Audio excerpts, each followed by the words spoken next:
Okay, thank you.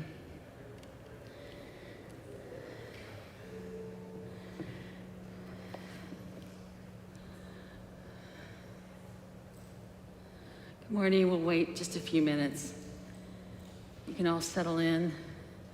If you can, we're going to be chanting from these prayer books today.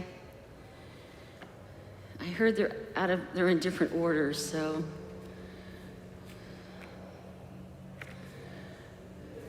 We'll see.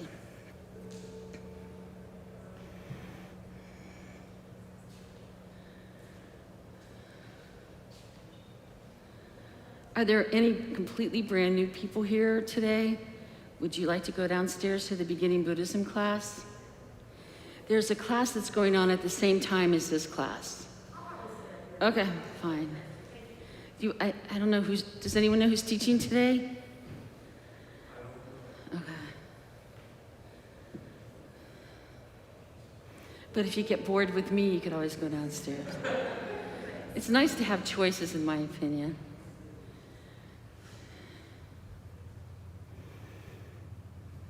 Let me see what else is in this prayer book. I think we'll keep it real simple today.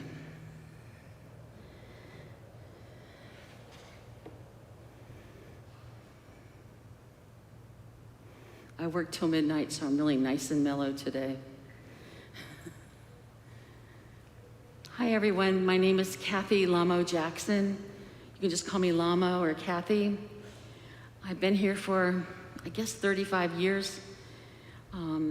I've been very blessed to meet amazing teachers.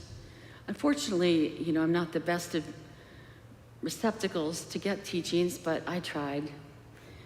But I'll share with you before we begin. Today we're going to talk about a prayer. I think it's really nice to kind of learn, well, what are all these people doing? What are all the prayers that they're doing?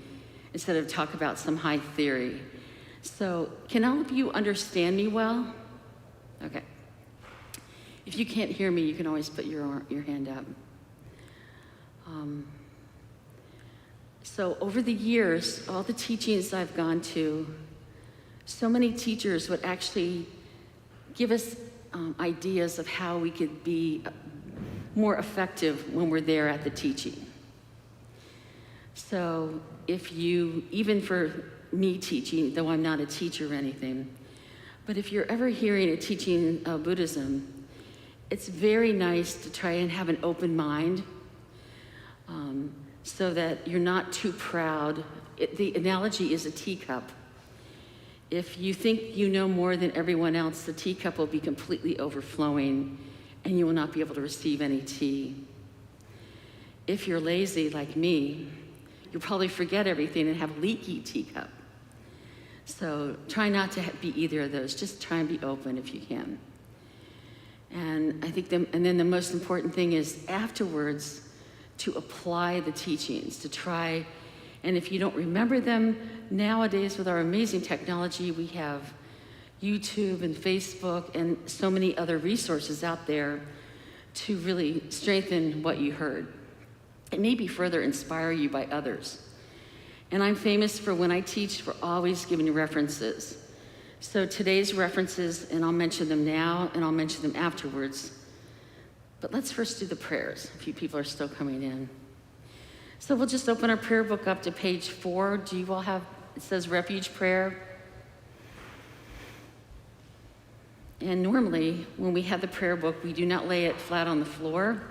So just grab a cushion in front of you and just throw it on the cushion. Of course, we technically, to be really technical, you do have the plastic cover between you and the prayer, but still, it's nicer so no one tells you, pick that up. Okay. And when we do prayers, especially the ones that are in this book, these are a lot of our prayers that a lot of us do daily. And we normally hold our hands together in front of our heart, and they're not flat, they're more like cupped a little bit, like we're holding a wish-fulfilling jewel, so all beings will benefit. And normally the chant leader hits a note, and then we'll start. And then we'll chant together. We're first going to do it in Tibetan. We're going to do the one on page 4. We'll do it once in Tibetan and twice in English. And don't worry how you sound, how you pronounce. This is supposed to be your time today to have a great time.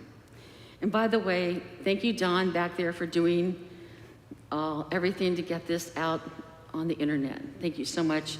And welcome everybody on Facebook and YouTube. Om Sanjay Charan Soki Chanam La Jan Chu Bardu Dani Kyatsuji Daki Ginsok Ki Sunam Ki Rola Benchir Sanjay Druparsho. And in English twice. In the Buddha, the Dharma, and the Assembly Most Excellent, I take refuge until I reach enlightenment. By the merit of generosity and other good deeds, may I achieve enlightenment for the sake of all beings. Again, in the Buddha, the Dharma, and the Assembly Most Excellent, I take refuge until I reach enlightenment. By the merit of generosity and other good deeds, may I achieve enlightenment for the sake of all beings. Now, the next prayer is the prayer we're going to talk about today. I apologize if you've already heard this teaching, which many of you may have. Lama Adam Werner did a wonderful job, and it is online. Where do they find that, Don? Should be on our YouTube channel. Okay, so our YouTube channel for Columbus KTC. Okay. So I thought I was being really smart to teach something else. Found out Lama Cathy taught it 2 weeks ago. Then I prepared for this and found that Lama Adam had, well, he taught it a year ago, so that's all right.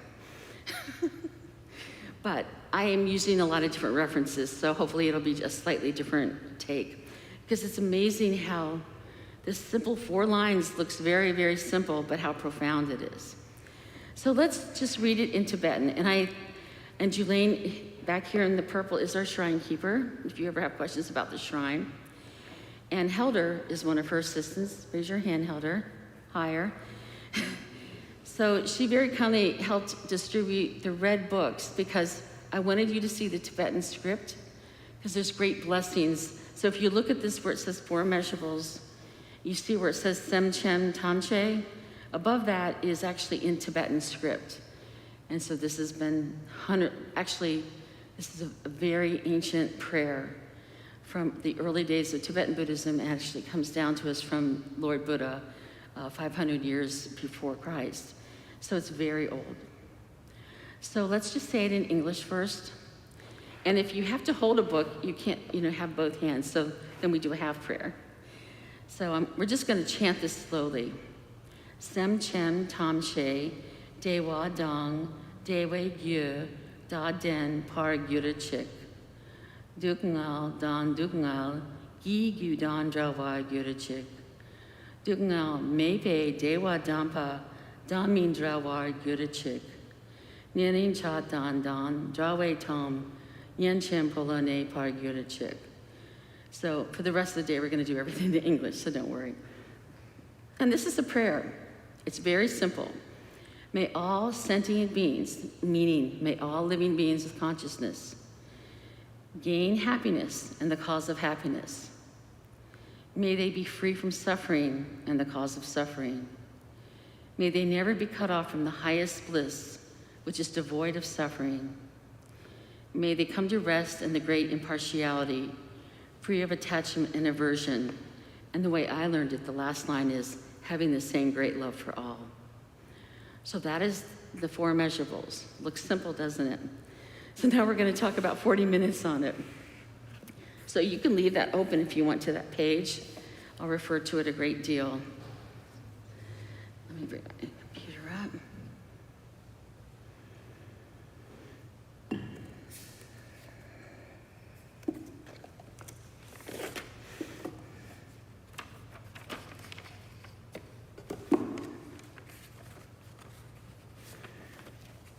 So there are some books out there on this, but I have to say, I love YouTube. I love watching a teaching. It might be 7 years old, but it's still a teaching they're talking to you. It's so amazing to watch. Watch the teacher, listen to the audience. And it has it breathes a different type of life into the teaching. So my two resources for today, good morning, have a seat anywhere you like. Don't worry, just make yourself comfortable. Do you need a cushion? You can go shopping for cushions if you ever come in late. They're over there. And also there's a lot of places here that might be perfect, good. Okay. So we're talking about resources.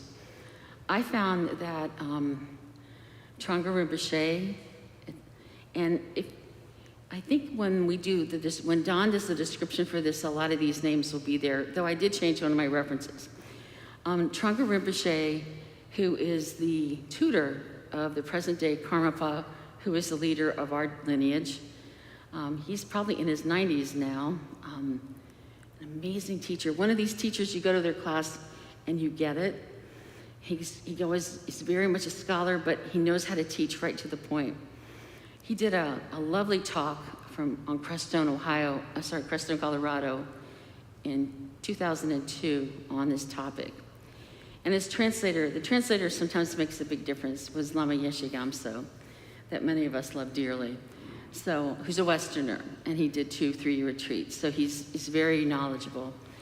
I thought I would use part of his talk as the introduction, but a lot of the body of this talk is also going to be by a Buddhist nun by the name of, I can't remember her name. I know her as Tenzin Palmo, Jetsunma Tenzin Palmo. She was born in England in 1947.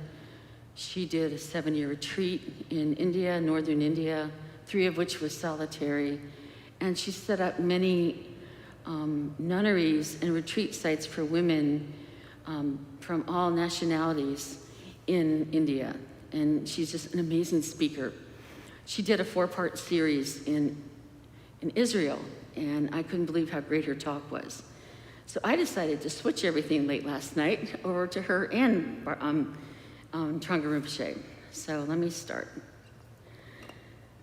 And at the end, there will be a few minutes for Q&A.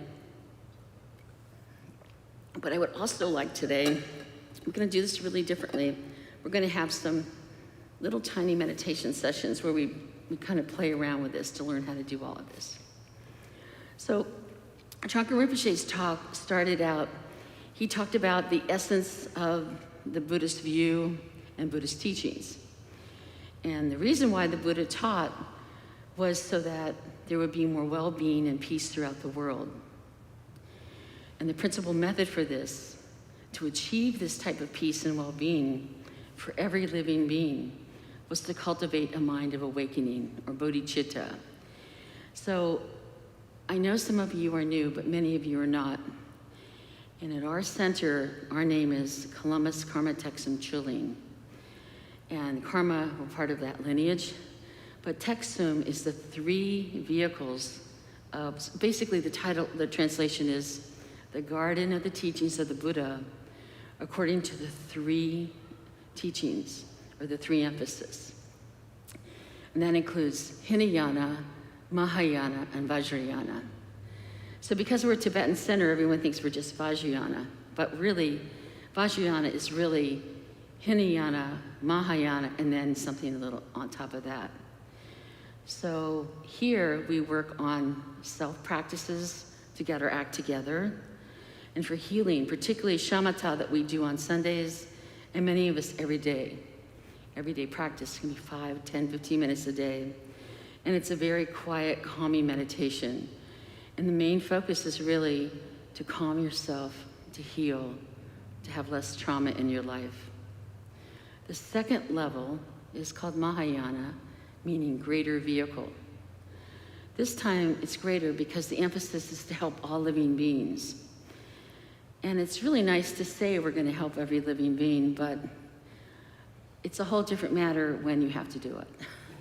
Because that means you have to put your ego over here and think of others. And our ego is right here. And this practice that we're doing today is primarily Mahayana. And it always has to do with compassion and love. That's often the focus. But without Mahayana, you can't get to Vajrayana, which is the practice where it's called the diamond vehicle. It's a swift practice where we use the first two, but then also practices of doing visualization where we can realize the nature of our mind very quickly and rest in that. And we're not going to go into that at all today. So the principal method the Buddhists used was working with the mind of awakening in the Mahayana focus. And another nice word in English would be benevolence, to develop benevolence. And again, as I say, it's easy to say, oh, I'm going to learn how to be kind and loving.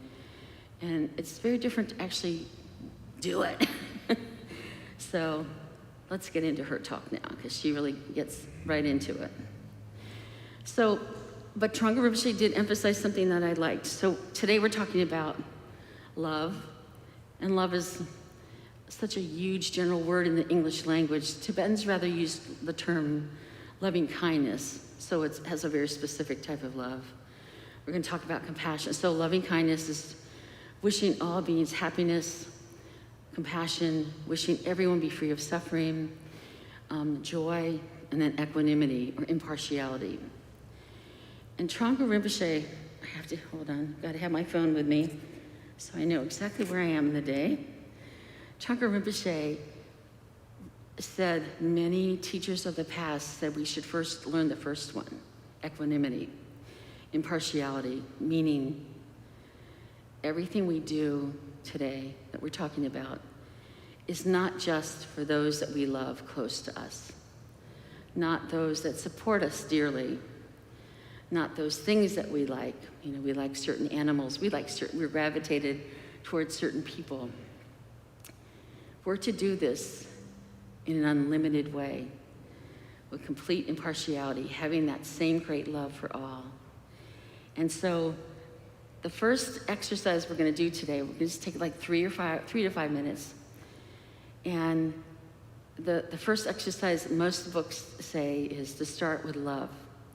We're not even going to define love for a minute.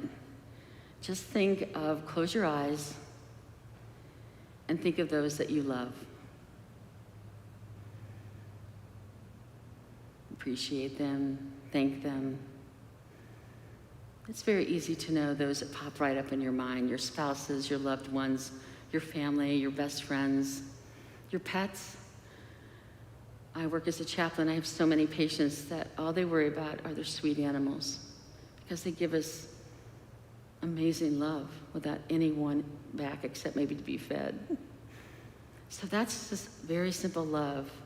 Now, with your eyes closed, put the word immeasurable love for all living beings, all humans, all animals, spirits of the water, of the air, the wind, the earth, spirits and beings that are seen and unseen. Immeasurable amount. And rest with that type of love for a moment. See how vast that is.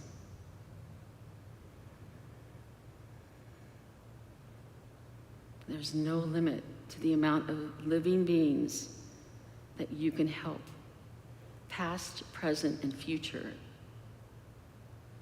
Okay, you can open your eyes now. So, I believe one purpose of this prayer is to reify and strengthen our confidence of who you really are as a practitioner. So those that are new, I know I'm throwing out a lot of language here, please forgive me.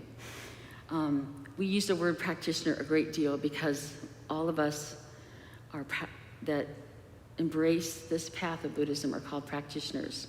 My husband, who's sitting out there, never stops teasing me about, you haven't learned yet, you're still practicing, because I'll say I have to go upstairs and practice. I love his humor. But we do practice. We have to practice all the time. Why? It is said the moment we are born in each new lifetime, there is the very, very first conscious thought is me, not them, not helping others. It's me. Now, of course, if you're a scientist or anthropologist or whatever, you might say, well, of course, it has to do with survival. And I understand that, and that's no problem. We have no problem with any of these conflicts. It's what it is. But we're kind of expanding our being to something bigger than just thinking about me. So that's why I went, did anyone like trying to expand their unlimited love? Was that easy? No, it's not easy in the beginning. So, okay, so moving on, let me move on a little bit. Let's get into a little bit more definition now. So, the Tibetan word that they use is love and loving kindness. This comes from pre-Tibetan times. So the Sanskrit word is Maitreya, which has to do with friendliness, wishing well-being for others. May you be well and be happy and be at ease. That type of conviviality, that type of attitude. So I'm not talking a romantic love, I'm talking about a deep core love.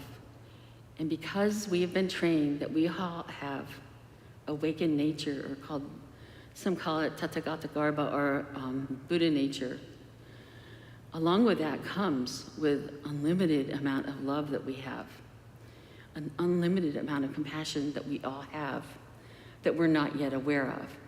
So that's why we can develop this and waken it up and stir it up. It's not something that's foreign to us.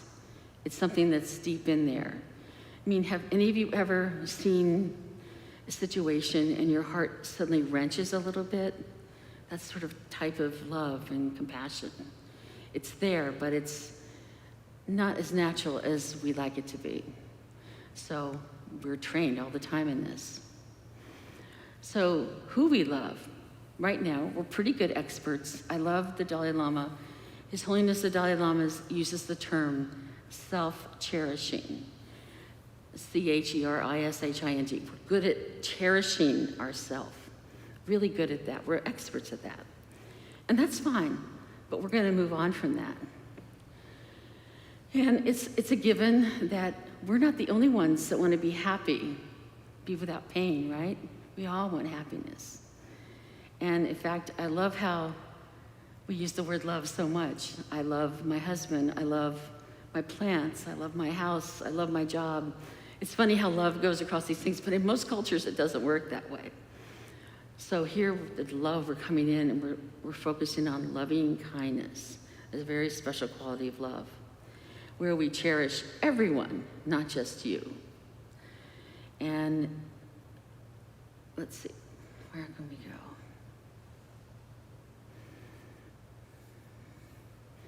And here we give genuine love, not based on our needs, but on balance and wholeness. So we're not loving other people because we need that. We're doing this because this is something that helps us to be more whole. So how many of you are familiar with Tonglen, that Lama Cathy teaches a great deal? So I think what's really beautiful about Tonglen, and Ani Palmo, she used a lot of Tonglen examples through here, because the Four Immeasurables and Tonglen really they're both tools that are used together. And so just for a moment, I should back up and talk about where we use this prayer.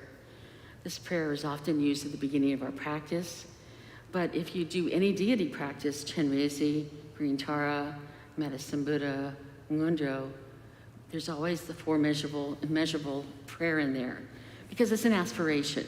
We have a lot of aspirations to keep us on point, you might say. Sometimes it's these 4 lines, and sometimes it's just one whole line that lists the 4 of them. And so we talked about who our audience is, which is everyone. And I think something that gets in the way of a lot of us is we think we have to be perfect before we do this.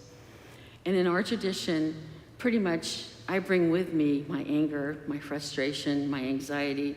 It's all still here. It's okay, but we're also focusing on something even bigger than that. And over time, by doing shamatha alone, you start to heal a great deal of your psychological imbalances. I'm not saying not to go to a doctor or anything, but it's amazing how the practices themselves have a great healing effect, because they work on very subtle energies within you. So have confidence in trying this. And every day, just reciting the prayer. So for a moment out of your day, for 1 minute, you start to think about other beings. If you do Tonglen, you can spend a lot more time with it, which is wonderful. And so her analogy, using a little bit of visualization, I'm a visualizer. I like to use practices and visualizations. And so instead of just sitting here saying, okay, everyone, let's think of love now, she did a really beautiful visualization I'm going to review for a minute. This is pretty straightforward, talking about love. But she said, in your heart, to visualize this golden light, and you just send the golden light out throughout the world. You can start with those you love. May it help them. This is very Tonglen style. And then Tonglen means receiving and sending. But here we're not going to go deeply into that. That's Lama Cathy's territory, and I'm hoping soon we can get her to do a really nice workshop here. She just finished one online, or is finishing one online with our monastery in New York on Zoom, but I'm hoping we can get her live because she's really wonderful. It's very practical, has a lot of exercises. But today, we're just visiting each of these 4 points. So just for a moment, I want you to visualize just a warm, glowing light within you. And you send this out to those you love, be they human or animal, or any of those other classifications. Why don't you just close your eyes for a moment? And this is immeasurable. There's no limit to this. And now you can send it out to those that are maybe more neutral in your life. People you see on the bus, in traffic, at the store, at work. Send them love. Just this light shining out to them. And then, if you're capable and comfortable, if you have someone that you're in conflict with, be it family, friend, someone at work often, also send them some of that love. Remind yourself they also need that love. And just breathe and rest and relax in that for just a moment. Just do this for 2 minutes.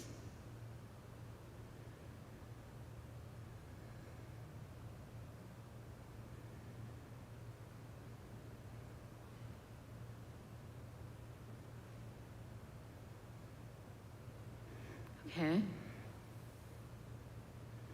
So today's class, just to remind you, I mean, this could be taught for a week, is just an overview. The second part, remember we talked about, first we did the 4th one first. We talked about limitlessness of everything. Then we went into love, which is the first one, or loving kindness. Number 2, unlimited compassion. Well, what is compassion? Compassion is the wish that may all living beings be free of suffering. And I particularly love what the nun wrote or said. She said, when someone comes to you and tells you they're having a really hard time, let's say they're broke, they lost their job, their wife is sick, they are sick, and their animals are sick. I remember myself 20 years ago when someone would say that, I would go, oh, I'm so sorry. What am I thinking inside? Thank God it's not me. I mean, let's be honest about this. I think the world is a lot more enlightened now, so hopefully people would think very differently. But if you're really honest with yourself, unless you're working on developing compassion, that's often a normal response because of that self-preservation thing with me. So one of the biggest emphasis you'll ever bump into in Buddhism is compassion, wishing every living being be free of suffering. This week, as a hospital chaplain, I bumped into a patient, and that was their story. I wanted to weep, but I couldn't. I had to be a comfort. But there's so much more suffering out there, I think, than we'll ever realize, because most of us are very fortunate. So the whole point of this practice of learning about the suffering of others is, I forgot a very important thing. Jetson Mas said, it's very important when you learn all of this to start on yourself. So backing up to love, take a moment and love yourself. She recounted a beautiful anecdotal story when His Holiness the Dalai Lama, he does a conference with scientists every year. His first one, he talked about this topic of love. And someone raised their hand and said, well, we understand that, but what about so many of us have a problem with self-loathing or not loving ourselves? And he quickly looked over at the translator to wanted to verify what he was saying. The translator had a hard time translating it. Tibetans don't even think that way. At least in ancient times, they were pretty tough cookies. And they were trained as kids, to think of compassion for everyone and to be, and not to sort of dislike themselves. And then the Dalai Lama said, no, that's impossible. No one would think like that. And the scientist was very kind and said, is it all right if I see if anyone else in the room thinks this way? And everyone raised their hand. And His Holiness completely started changing how he taught because of that moment, or had a different focus for that group. So I think it's very important to realize that some of us do not accept our weaknesses, our appearance, our behaviors. And we can't, if we want to change it, fine. But some of this supposedly comes down from very long lifetimes, certain habits you might be aware of. And you have to become friends with your weaknesses and know that that's there, but you can also keep working on other things. So I wanted to share that with you. So when you do this practice, it's very nice to do a moment or two for yourself. And Lama Cathy talks a lot about this with Tonglen, that a lot of people, especially when it comes to suffering, have a very hard time dealing with the suffering of others. And if it's that is you, do not worry, that's not unusual. And first, work on your own suffering, pray for yourself. And that is fine, there's no judgment there at all. Because these are all methods, it's just methods. So, and also how we can use this is if we do have a friend or loved one that has asked us to go to a hospital, we can quietly do this prayer if they don't, if maybe they're not even Buddhists, just quietly thinking of sending immeasurable love and compassion, removing all the suffering of everyone. And don't think you're gonna do it. It's just an aspiration. It's a mind training, a habit. If it happens, isn't that wonderful? But it probably won't always happen. And Trungpa Rinpoche said, never expect results instantly. It's not like that.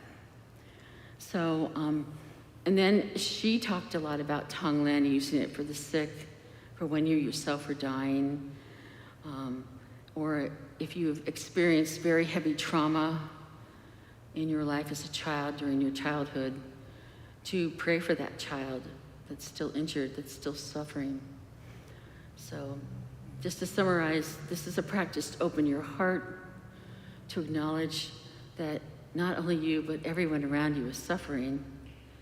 And it also thins out our ego a little bit and kind of quiets it down so we can focus on others instead of just yourself. So looking at the time, let's see, oh, we're doing great. So let's spend a moment, just get comfortable seated.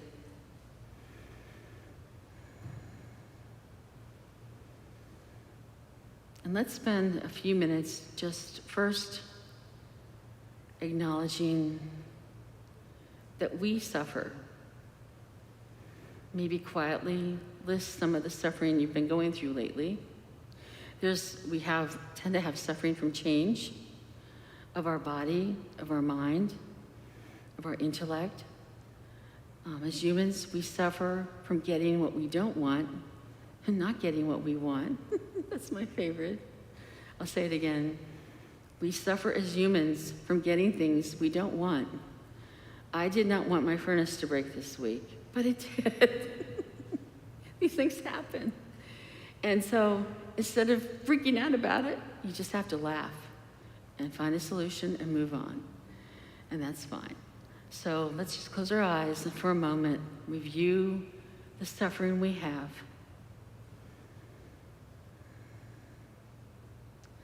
And then expand your heart. Realize you're not the only one suffering from whatever is on your list. And if you wish, you can send that golden light to everyone. May they be free of suffering. Just breathing.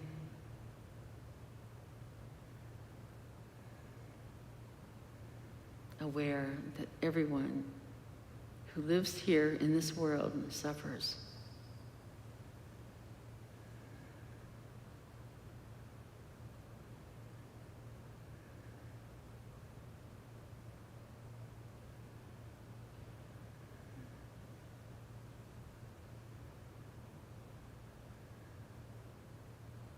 Okay.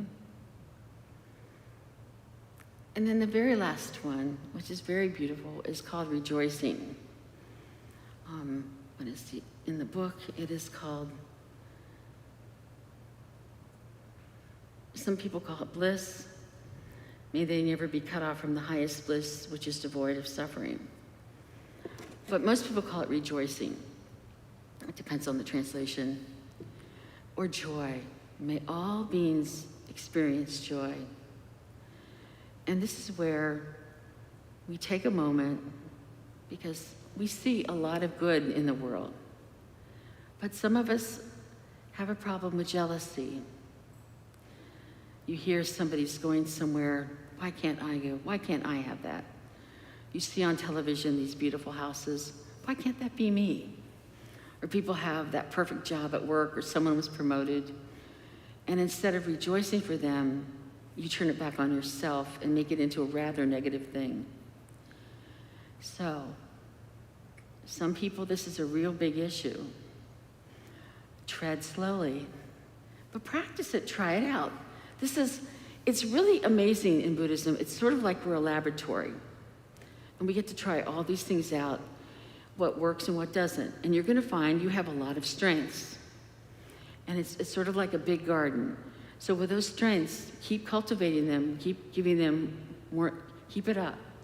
But you also have a lot of weeds. I'm not talking about edible weeds. I'm a horticulturalist. I'm talking about maybe thistles. I have a problem with thistles.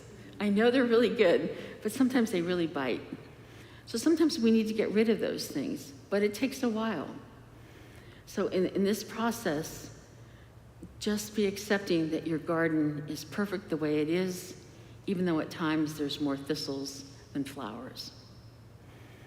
So the antidote for rejoicing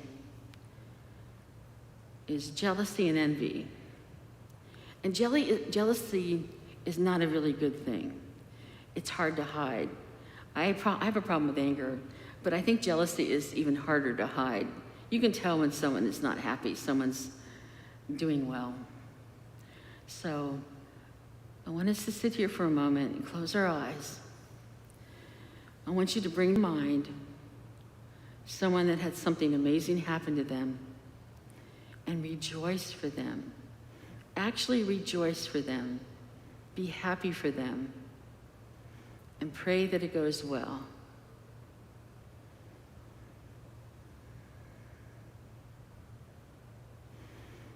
And I guarantee you, something inside of you will feel better.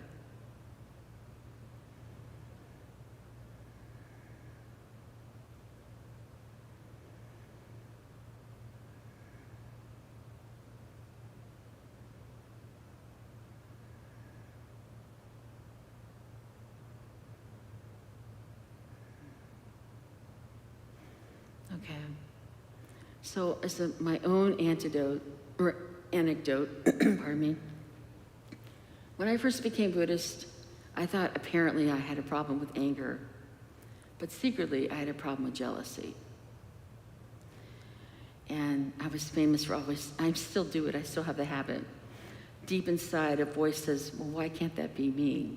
Or why didn't I hear about that? It's just, and so this is where it's very nice to have teachers, because you kind of bring them your dirty laundry. They often know, and they're never going to say anything. They're going to wait for you to wake up and say something. And this is also where meditation, the more you meditate, the more mindful you're going to become aware of the inner stirrings, of other things that are stirring up.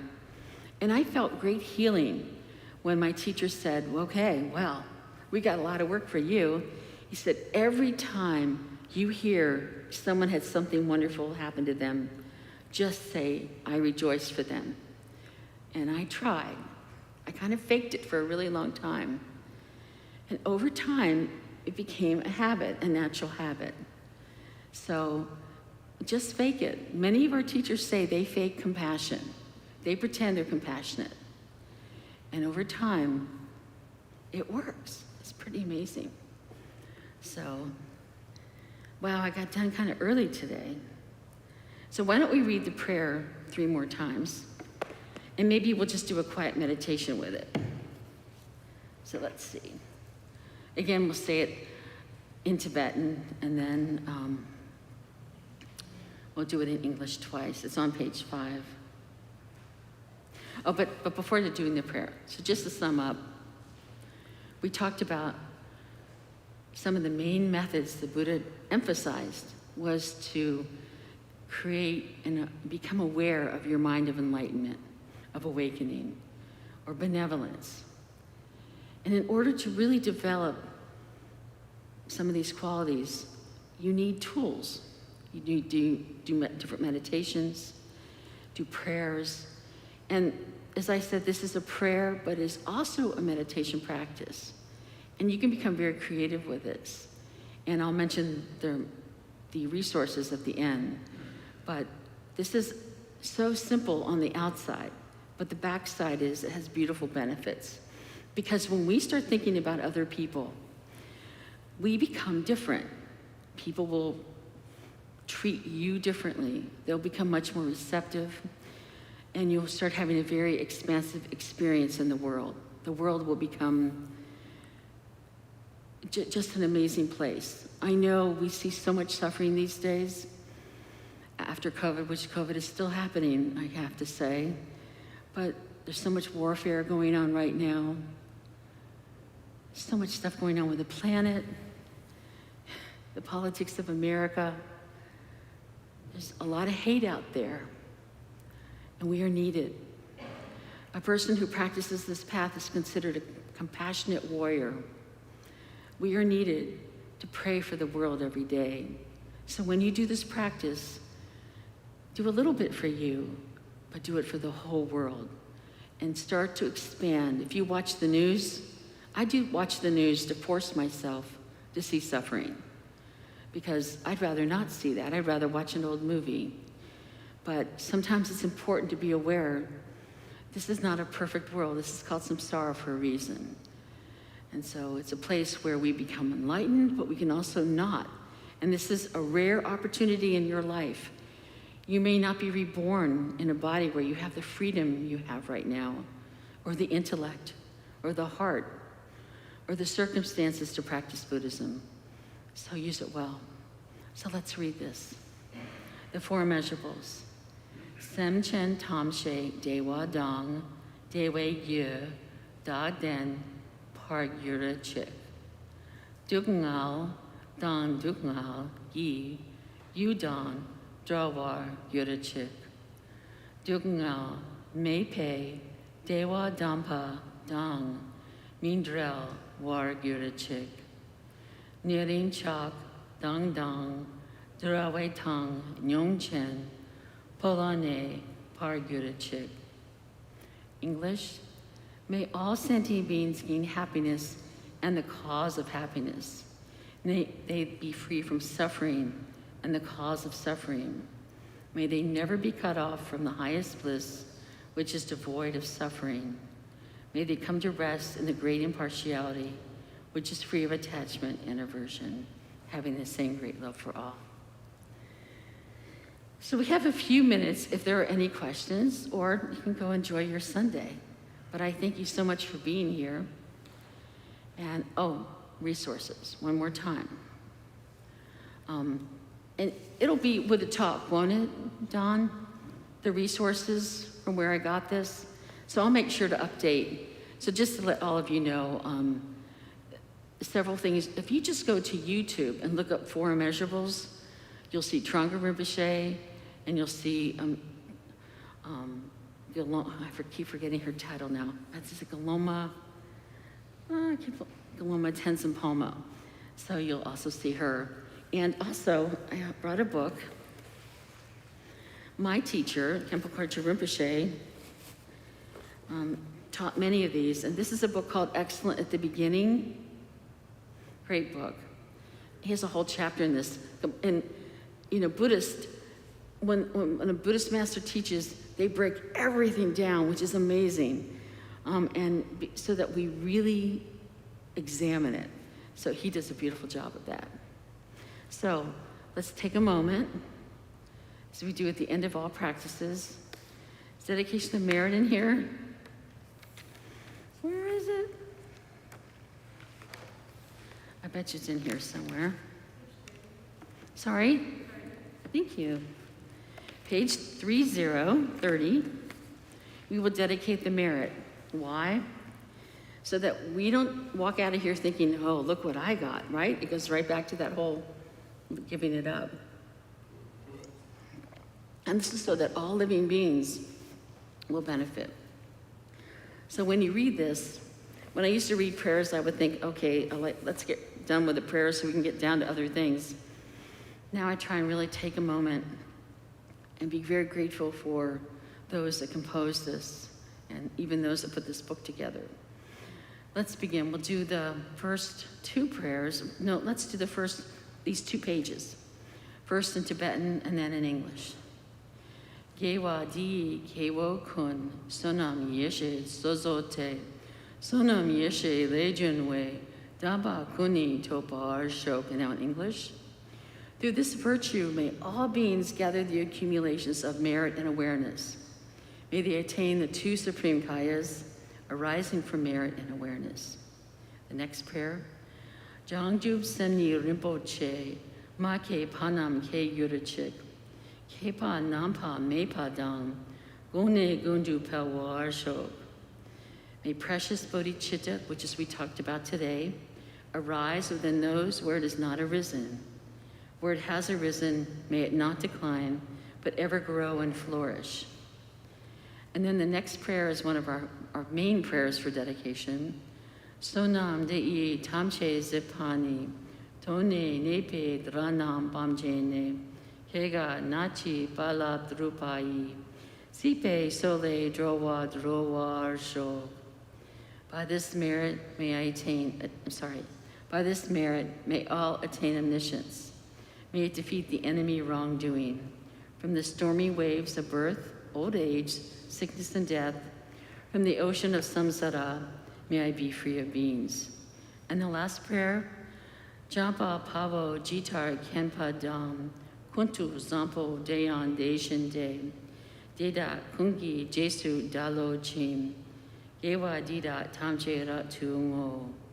The courageous Manjushri who knows everything as it is, Samantabhadra, who also knows in the same way.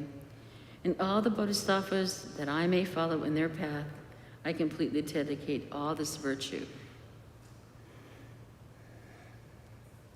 I'll hit the gong 3. So let's just sit for one moment. We have a few, actually let's sit for 3 moments. 3 minutes and just relax our mind.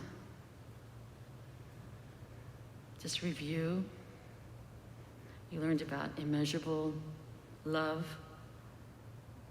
compassion, wishing beings be free of suffering, rejoicing in all the goodness you see, and continuing to develop limitless love, a limitless aspect for all of those. Just breathe, relax.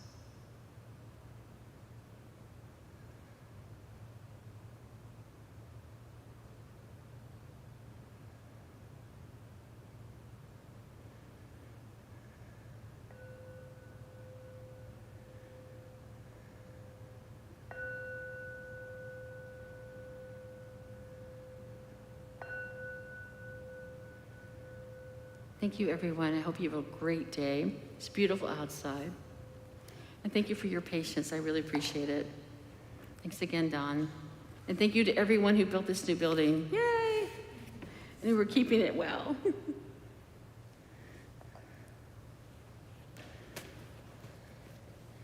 I'll be here for